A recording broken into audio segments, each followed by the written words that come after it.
Good evening. I'm still reporting on the economy. Gold just spiked at $4,239 an ounce on COMEX this morning, up over 30% this year alone. While the U.S. sits on its 8,133 metric tons of gold reserves, split between Fort Knox with 4,500 tons, West Point at 1,600 tons, and Denver holding 1,300 tons, the real action is 8,000 miles to the east. The BRICS nations, Brazil, Russia, India, China, South Africa, bought over 1,000 tons last year alone. Their combined reserves now at 4,800 tons and climbing. By 2030, they just won't own gold, they will own the market. For decades, the price of gold was set in New York on COMEX and cleared in London through the London Bullion Market Association. Not anymore. Western central banks, that means not only the US, but all NATO nations together, barely added 50 tons in all of 2024. The United States has not bought a single ounce of gold since 1971 and still carries its gold on the books at an unbelievable $42.22 per ounce, the official price frozen since 1973. Why? God only knows. At today's market price, that 8,153 tons is worth over $1.1 trillion. Yet the Treasury pretends it's only worth 11 billion. Why? Blind faith in the dollar, infinite printing and zero accountability, but with 37 trillion in national debt as of today and projections adding another 1.8 trillion in fiscal 2025 deficits alone is a financial runaway train for doom. China holds 2,298 tons and keeps buying. Russia has 2,336 tons. Their shield against their shield against sanctions.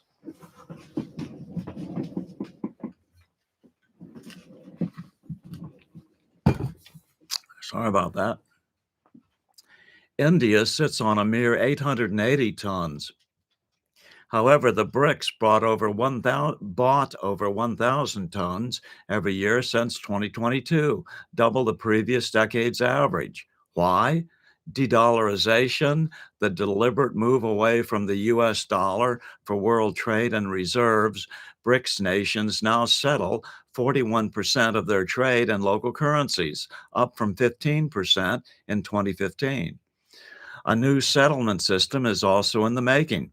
The gold-backed digital yuan, that is, could snag 3% of gold reserves by 2030.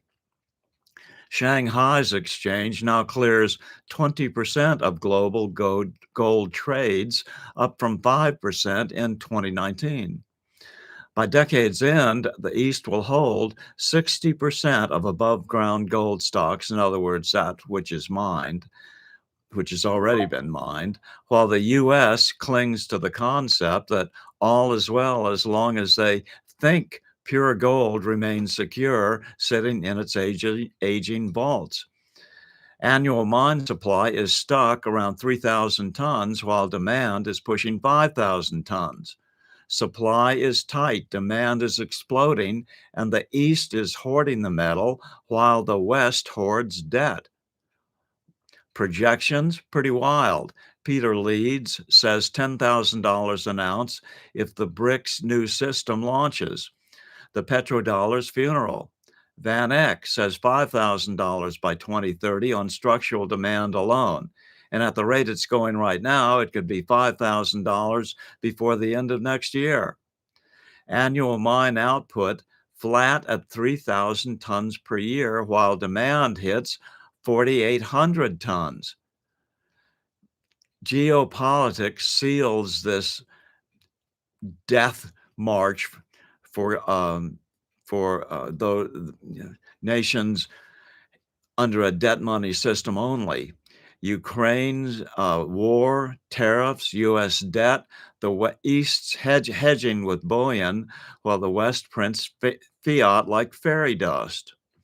If President Trump could bring himself to just explain to his lifelong bond trader friends in New York City that they've made enough money to survive, the U.S. has to tighten its belt and quit borrowing all United States currency from banks. That spells lifelong bonded indebtedness.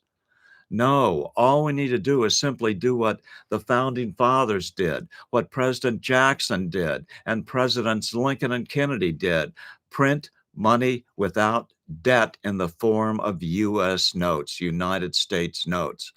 Let the gold bug scream, inflation, inflation. What do you think we have right now? If it weren't for Trump putting an arm on anyone with monetary influence worldwide, what do you think we would have? Superinflation right now. But it can't last. It is inevitable that soon enough all the tricks from the master monetarian will run out.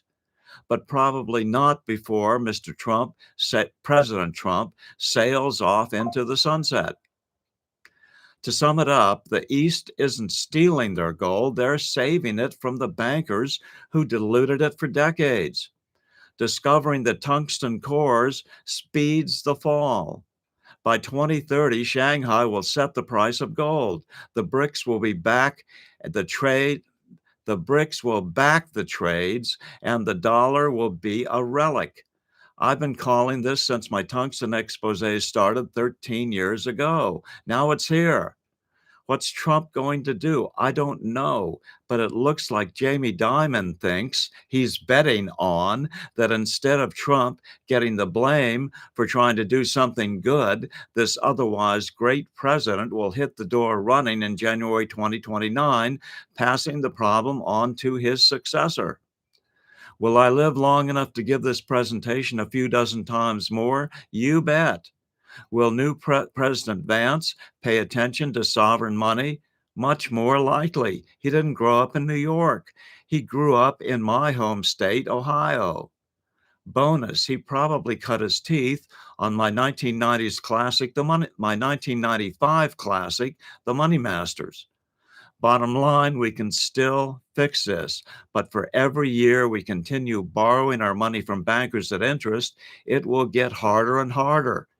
Without a changeover to sovereign money created without such debt, our collapse will be inevitable as China quietly takes control of world finance and the U.S. succumbs to Biden's millions of criminal invaders, eventually stealing everything in the U.S. that isn't nailed down. I'm still reporting from just outside the citadel of world freedom. Good evening.